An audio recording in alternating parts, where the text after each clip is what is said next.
Hi there. I am Jen Y, the instructor for this online course, The Fly's Eye. Um, I've just decided to do some video pieces um, or to begin experimenting with actually videotaping myself to put on the internet because it seems like it could be good in terms of increasing the sense that you have of me. Um, and maybe even you guys can do this in response. I'll have to look into the technical aspect of that, but videos, maybe that's the way to go. Although you can't skim videos, which is a bit of a problem. I decided to make a video because I was finding, oh my God, I'm putting so much text on the page that maybe people will skim it too much and not read it, because in preparation for teaching this class online, which is my first online course, I have to tell you and be honest about that. It's new to me.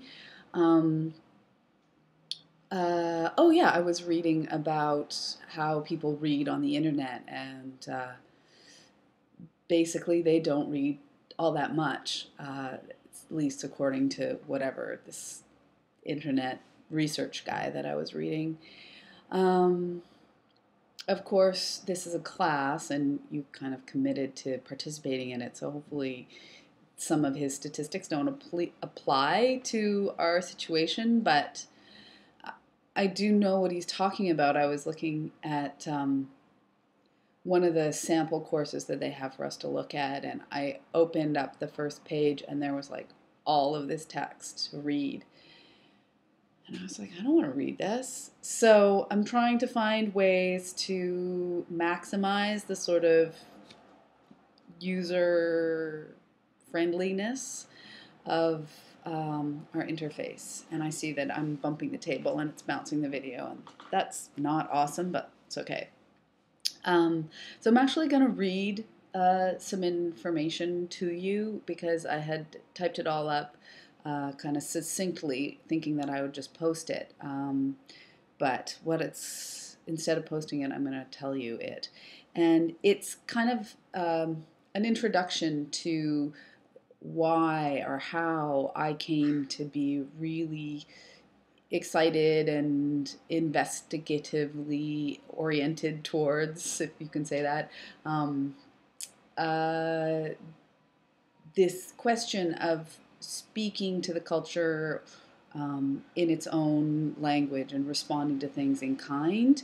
Um, and it started with, well, it actually started when I read the Krauss article that we're going to read, but the sort of other shoe dropped for me when I read this book by Terry Eagleton, or even just the beginning of a book by Terry Eagleton called The Ideology of Aesthetics. And he is talking about, here and now I'm going to read this. Terry Eagleton argues that the evolution of the autonomous art object is inseparable from the evolution of modern democratic capitalist society. He sees that it was the same social forces and philosophical ideals that made possible a similar kind of shift in the status of art objects in the world, the status of the individual in the sort of political domain of modern society, and the status of commodities. So he's looking at the late 18th century, which is pointed to as the beginning of the modern era in most cases. It's something that people argue about, but it's the beginning, or sort of like early stages of the Enlightenment. People are criticizing the history of uh, monarchies. They want individual rights. They want democracies. Um, the French Revolution is a perfect example of this. It's a situation in which people rose up against the monarchy. It was time for sort of the unraveling of tradition and establishing a different kind of social order based on ideas that had been developing since the Renaissance. And there were ways in which those shifts were manifesting in the society in all different kinds of places. So you have this political thing about the way the individual can exist in society, but then you also have situations like the breaking down of the guild system.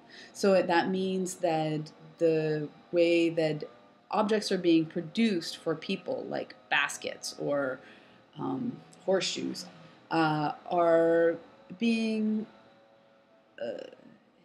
changed so that those objects can circulate more freely. Basically, it's like the capitalism is getting really going, right? So, traditional things that have been put in place to protect the stability and control the circulation of things according to tradition, and that's what guilds basically were, um, are are coming apart in favor of situations in which people can buy and sell and make things under much more freer circumstances.